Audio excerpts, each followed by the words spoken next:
नमस्कार मित्रों। वैदिक और लाल किताब के अनुसार हम बृहस्पति देव के फलों की चर्चा कर रहे हैं। अभी तक हमने प्रथम भाव से लेकर नवम भाव तक बृहस्पति देव के फलों की चर्चा की है। आज हम दसम भाव और 11वें भाव के फल की चर्चा करेंगे और उसके बाद लास्ट वीडियो में 12वें भाव की चर्चा करेंगे। उसी में कोई नया ग्रह के फल का भी चर्चा प्रारंभ करेंगे। तो अभी तक जो हमने वीडियो डाला है वो आप जाकर देख सकते हैं। अपनी कुंडली खोलिए, उसमें यदि बृहस्पति देव आपके दशम भाव या फिर 11वें भाव में हैं तो ये आपके लिए उपयोगी वीडियो है। आप जान सकते हैं उपाय फल क्या मिलते हैं और कुछ खराब हो रहा हो तो उसका उपाय क्या होगा। तो आइए आज हम प्रारंभ करते हैं दशम भाव में बृहस्पति देव के बैठने का।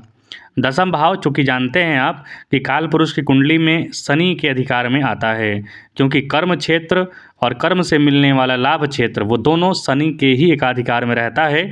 यानी कि काल पुरुष में दसम भाव और 11वां भाव दोनों शनिदेव कंट्रोल करते हैं, नियंत्रित करते हैं। तो यहाँ पर शनिदेव का इफेक्ट भी होने वाला है, क्योंकि जो घर काल पुरुष में निर्धारित किया गया है वहाँ पर नैसर्गिक शक्ति उस ग्रह की ज़रूर रहती है। और जो नया ग्रह वहाँ पर बैठता है, जैसे कि आज हम बृहस्पति देव के दसम भाव में चर्चा करेंगे, तो बृहस्पति देव अपने अनुसार भी अपने जो कर्म गुण उनका है उसके अनुसार भी फल को बदलते हैं वो।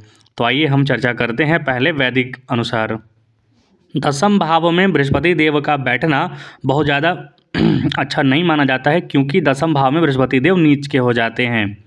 नीच के अर्थात बहुत ज़्यादा कर्म करना पड़ता है। कर्म करना समस्या है। बृहस्पति देव ज्ञान के देवता हैं, ज्ञान देते हैं।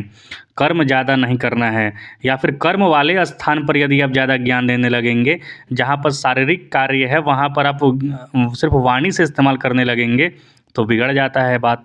इसलिए बृहस्पति देव को यहाँ पर नियंत्रित करने की आवश्यकता होती है। हालांकि बृहस्पति देव यहाँ पर शत्रुहंता बनाते हैं, माता पिता का सेवक बनाते हैं। व्यक्ति सत्य बोलने वाला होता है, सफल भविष्यवक्ता, राजमान्य तथा धनवान होता है। वो स्वतंत्र विचारों का होता है तथा किसी की अधीनता स्वीकार नहीं करता है। सदैव प्रसन्न रहने वाला कुल का दीपक होता है। यदि यहाँ पर यह पाप ग्रह युक्त या फिर पाप ग्रह दृष्ट हो तो जातक को दुष्कर्मी, आलसी और पुत्र सुख में परेशानियाँ दे देते हैं, क्योंकि पंचम भाव से ये षष्टम हो जाते हैं। तो पुत्र सुख में, पुत्र प्राप्ति में, संतान प्राप्ति में बाधा दे देते हैं। तो ये कुछ फल थे। आइए अब लाल किताब के अनुसार चर्चा करते हैं। बृहस्पति देव का उपाय के तौर पर यदि आप देखेंगे तो यदि आपकी कुंडली में वो मजबूत हैं या फिर योग कारक हैं तो आप पुखराज पहन सकते हैं, पीला पुखराज। और यदि पीड़ित हैं या फिर आपकी कुंडली में योग कारक नहीं है तो फिर इन चीज़ों का दान कर सकते हैं। पूजा, दान, जाप आदि के द्वारा धननाश से बचा जा सकता है। लाल किताब के अनुसार चर्चा करें तो प्रथम, जिस कद्र नेकी करने वाला और ईमान पर यकीन रखने वाला और ईमान पर चलने वाला होगा उतना ही गृहस्थी में दुखी और दुनियादारी की ओर मायूस होगा। अर्थात व्यक्ति ईमानदार होता है, ईमान वाला होता है, नेकी की कद्र करता है, ईमान पर चलने वाला होता है, लेकिन उसका जो स्वयं का गृहस्थ जीवन है वो थोड़ा दुखी या फिर दुनियादारी से मायूस, क्योंकि सत्य बोलने वाला हर जगह परेशान ही होता है। याद रखिए, घोर कलयुग है। दूसरा, शनि उम्दा हो और 2-6 घरों में शनि यदि उम्दा हो और यदि आपके दूसरे या फिर छठे घर में सूर्य या चंद्रमा कायम हो तो पास में लोहे या तांबे का टुकड़ा भी खरा सोना हो जाए, ऐसा बढ़िया नसीब होगा। कारोबार मुतल्लका शनि यकीनन मददगार साबित होगा। इस पॉइंट का मतलब है कि शनि आपकी कुंडली में कहीं से भी मजबूत अवस्था में बैठे हैं तो बृहस्पति देव के दशम में बैठने पर ऐसा व्यक्ति जो खराब से खराब चीज़ है, चांदी है, तांबा है, उसको भी सोने की कीमत में बेच सकता है, ऐसी क्षमता होती है। तीसरा प्रभाव, माता पिता का साया सिर पे लंबे अरसे तक कायम रहेगा। बृहस्पति नीच न होगा तो फल उत्तम रहेगा। कोई तकलीफ या परेशानी न उठानी पड़ेगी। यदि बृहस्पति यहाँ पर कमज़ोर नहीं पड़ रहे हैं कहीं से भी तो माता पिता आपके लंबे अरसे तक रहेंगे, मतलब लंबी आयु होगी उनकी। बृहस्पति अच्छा उत्तम फल रहेगा, कोई परेशानी तकलीफ नहीं उठानी पड़ेगी। चोरी या आग से बचाव करना फ़ायदे का सबब होगा। दसम में बैठे हैं तो दसम में नीच के हो जाते हैं, याद रखिए। और भी कहीं से पाप पीड़ित हो गए तो चोरी और आग लगना घर में या फिर कहीं पर इनका परेशानी बनता है, तो वहाँ पर सावधानी बरतने की आवश्यकता है आपको। अब यदि बृहस्पति देव आपके 11वें भाव में विराजमान हो जाए तो 11वां भाव लाभ का भाव माना जाता है। छठे से छठा शत्रुओं का भी भाव माना जाता है, शत्रुओं की समाप्ति का भाव माना जाता है।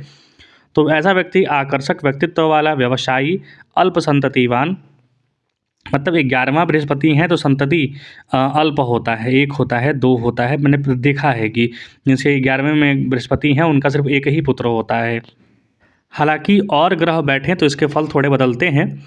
अल्प संततिवान, पराक्रमी, अनेक स्त्रियों से संबंध रखने वाला, जातक राजा के समान अपने कुल तथा वंश का उपकार करने वाला, धार्मिक कार्यों में रुचि रखने वाला, प्रचुर मात्रा में धन संचय करने वाला, पशुओं के क्रय विक्रय में आर्थिक लाभ अर्जित करने वाला, और यदि कोई ग्रह वहाँ पर बैठा हुआ है पंचम भाव में, तब 5 पुत्रों का पिता होता है। तो यदि अकेले बृहस्पति 11वें में बैठा है और पंचम में कोई ग्रह नहीं है तो अल्प संततिवान होता है। यदि पंचम में कोई ग्रह बैठा है और 11वें में बृहस्पति बैठा है तब 5 पुत्रों का पिता होता है। इस तरीके की स्थिति बनती है। कुंडली के 11वें भाव में यदि बृहस्पति और चंद्रमा के इकट्ठे होने से जातक प्रबल भाग्यशाली और आकस्मिक रूप से धन अलाभ करने वाला होता है। 11वें घर में बृहस्पति यदि निर्बल और पीड़ित हो जाएं तो वहाँ निजी आमदनी भी कम होती है, बड़े भाई से विरोध रहता है। विशेषतः यह कुंभ लगन वालों को फल मिलता है। अनिष्ट यदि यहाँ पर फल हो रहे हैं तो रत्न दान जप यदि करें तो लाभ मिलेगा। अब यदि लाल किताब के अनुसार चर्चा करें हम तो ऐसे शख्स का पिता लखपति होता हुआ भी मरते समय 1 पाई न छोड़कर जाएगा। अर्थात पिता कहीं ना कहीं संपत्ति खराब या फिर बर्बाद करते हैं तो वहाँ पर बचने की आवश्यकता है। शायद ही उसे अपने पिता की दौलत का कोई 1 पैसा खर्च करने को मिले। पिता की संपत्ति में आप खर्च नहीं कर पाएंगे, ऐसा होता है तो बृहस्पति देव का उपाय करने का कोशिश करें। दूसरों से किए हुए वायदे और मुंह का कहा हुआ सफल पूरा होने की इच्छा होगी, हालत अच्छी होती है। अर्थात यदि बृहस्पति आपके 11वें भाव में है तो आपने किसी से वायदा किया है या फिर किसी के मुंह पर आपने कुछ बात कह दी है तो वो सफल होगा, सिद्ध होगा, ऐसा प्रायः देखा जाता है। और कहीं बुध से जुड़ा हुआ हो तो बिल्कुल भविष्यवाणी सत्य होती है। ऐसे शख्स की बीवी या तो दुखी रहेगी या फिर उम्र भर उसका साथ न दे पाएगी, ये भी मैंने देखा है। अपना कोई भाई बंद साथ मिलने में या मिला कर रखने या मुश्तरका कारोबार करने से किस्मत जगेगी। अर्थात अपने किसी सगे संबंधी के साथ मिलकर कोई व्यापार करें, वहाँ पर कारोबार में मदद मिलती है या फिर भाई लोग कहीं ना कहीं मदद कर देते हैं। आखिरी वक्त में मंदी की वजह से परेशानियां उठानी पड़ेंगी, इसकी ज़्यादती और हंसा-बहा से तबाही होगी। पिता की मौत के बाद किसी मच्छर का मुकाबला करने की ताकत न होगी। कोई मुबारक काम न किया तो मरने के बाद कफन भी खैरात का पड़ेगा। अर्थात यहाँ पर यही बताया गया है कि आप दान पुण्य करते रहें, बड़ों का आशीर्वाद लेते रहें। दान पुण्य करना, आशीर्वाद लेना, भगवान का आशीर्वाद लेना, बड़ों का आशीर्वाद लेना, गुरुओं का आशीर्वाद लेना बिल्कुल ज़रूरी है। कोई अच्छा काम करते रहें, मुबारक काम करते रहें, अन्यथा मरने के बाद कफन भी परेशानी के लिए बनेगा सबब, मतलब कफन भी न मिलने का योग बनता है। तो यहाँ पर आपके लिए ज़रूरी है कि अच्छे कर्म भी करते रहें, सिर्फ लाभ कमाने की ओर ना जाएं, दूसरों की भलाई भी करें, अन्यथा परेशानी में फंसेंगे। तो ये बृहस्पति देव के 10वें भाव और 11वें भाव के मैंने कुछ संक्षिप्त फलों की चर्चा की है। आप कृपया चैनल को लाइक शेयर सब्सक्राइब जरूर करें। बहुत बहुत धन्यवाद।